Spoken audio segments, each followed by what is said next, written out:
Guys, this is Mr. Josh DJ, and this is your driver ratings and team ratings for the Australian Grand Prix. All teams and drivers covered. As usual this season, we have the fastest lap, starting a race, worst team of the weekend, and best team of the weekend. So let's start off with Mercedes, shall we? Lewis Hamilton, 10. And George Russell 10 as well. Yes, I give both Mercedes drivers a 10. I thought Mercedes were really good this weekend. And George Russell was so unfortunate to have that engine failure. Because George Russell took the lead at the start. And then obviously the safety car come out. He come in for the hards. But then red flag. That screwed him over. And then unfortunately had that engine failure. No fault of his own at all. But Lewis Hamilton, finally, a positive this weekend to say about Lewis Hamilton. I've not had a lot of positives to say recently, so that's a blessing in disguise, really. P3 in qualifying, and then P2 in the race for Lewis Hamilton. Absolutely fantastic. Led for a couple of laps, but was no match to that Red Bull. That Red Bull is just in a completely different class. But it's good to see Lewis leading for a couple of laps at least. Max at 10. Yes, I give Max a 10. You know, P1 in qualifying, P1 in the race. In qualifying, just toying with the opposition. Got pole position. And in the race, was in complete control, really. He knew he didn't need to be aggressive at the start. Played it safe. And then just passed Lewis Hamilton with ease. Because he knew he had the car to completely get past Lewis Hamilton. And you know how good Lewis Hamilton was at the start, you know. Obviously, Max wasn't happy, though, because he thought Hamilton forced him wide. But I say that was fair racing, so... Yeah, Max played the smart game. He waited, knew his car would outdo the Mercedes, and won the Grand Prix with ease. He did make a little mistake in a race where he went wide and almost span it, but apart from that, just plain sailing by the Dutchman. It really was. Sergio Perez, 6. Now, the reason why I gave Perez a 6 is because he got the fastest lap at the Grand Prix, but this weekend... Obviously, started the last, got beached in the gravel in qualifying, then recovered. But would I say it's really competitive drive? Because the carnage near the end of the race did well to recover in the points anyway. But not the best of weekends, Sergio Perez. I'm not going to lie. Ferrari. Yes, my team Ferrari. The great Ferrari. Fucking heck. Charles Leclerc. 0. Absolutely 0. I mean, it's got to be 0, hasn't it? P7 in qualifying, then retired in the race, got beached in the gravel, tried to overtake Lance Stroll, didn't allow him enough space. Awful start to the season for Charles Leclerc. 2 DNFs already, and Carlos Sainz, 9. He outdone Leclerc all weekend. He's absolutely superb, Carlos Sainz. But unfortunately, missed out scoring in the points because that penalty. I mean, that penalty, yes, I say it was a penalty, but in the circumstances, it should not have been a penalty because Fernando Alonso didn't get a penalty. This is what I mean, the FIA. There's no fucking consistency at all in the FIA. They really get on my nerves, but... Yeah, weekends if they get for Ferrari, but will come back stronger in Baku, hopefully. Fingers crossed. McLaren, Lando Norris and Oscar Piastri. Norris will get a 7. I thought he outperformed the car again. Obviously, P13, I think it was in qualifying, and then scored points in the race as well. Oscar Piastri, 8. His very first points in Formula 1. Delighted for him.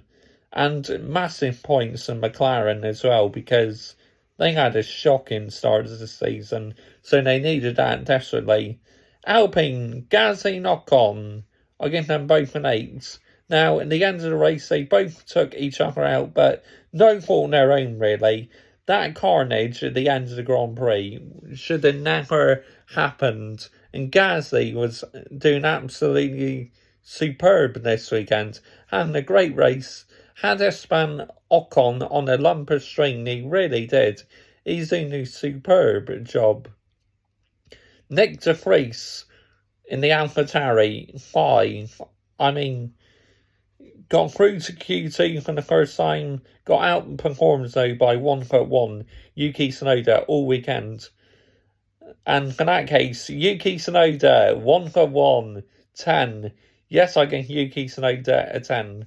Obviously, just missed out on Q3, but scored the points in the race. Got a little bit fortunate though, because the Carlos Sainz penalty, but good to see 1.1 scoring some points instead of just finishing P11. Fernando Alonso and Lance Stroll. Alonso are getting a 10 and Stroll 9. Aston Martin P3, P4 in the race. They are looking absolutely superb, I tell you. Aston Martin, they really are. It's great to see them up there.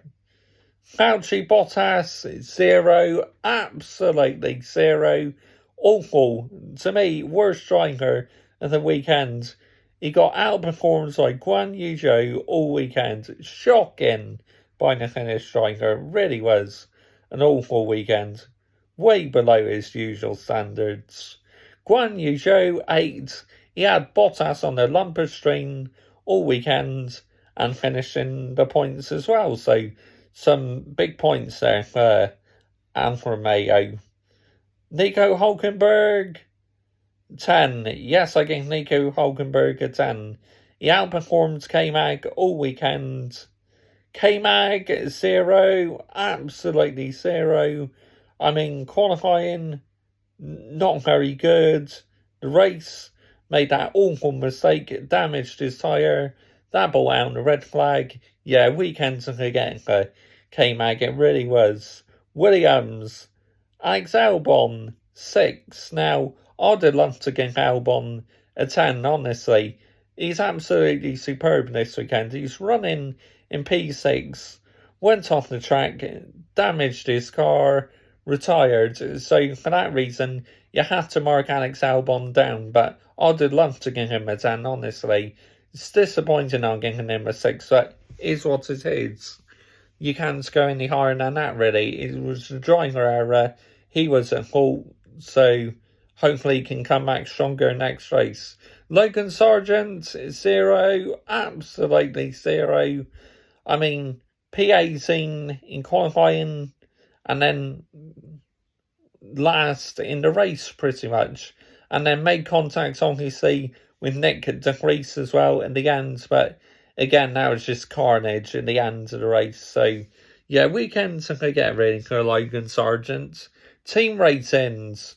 Mercedes, 8. Yes, I'll give them an 8. I thought they were superb this weekend. Red Bull, well, actually, I'm going to give Mercedes a 10. I mean, I never expected them to get P2 and P3 in qualifying. So, yeah, I'll give them a 10. Red Bull, 8. Yes. I mean, Max is superb. Checo, good recovery drive, but could have done better, in my opinion. Ferrari, 7. Leclerc, awful start to the season, but Carlos Sainz, absolutely superb, and should have never had the penalty.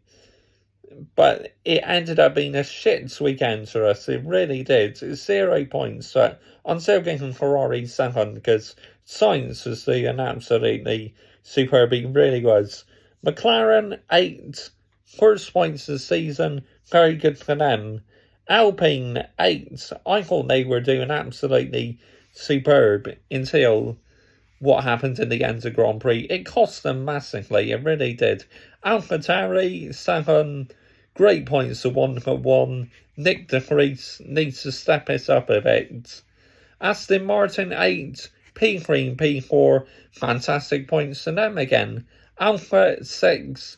Guan Yu Zhou outperformed Bottas all weekend. Bottas, horseshit. Haas, 6. I mean, The race pace of the Haas is not always the best bet. Nico Hulkenberg was doing absolutely superb and outperforms K-Mag all weekend. Williams, high.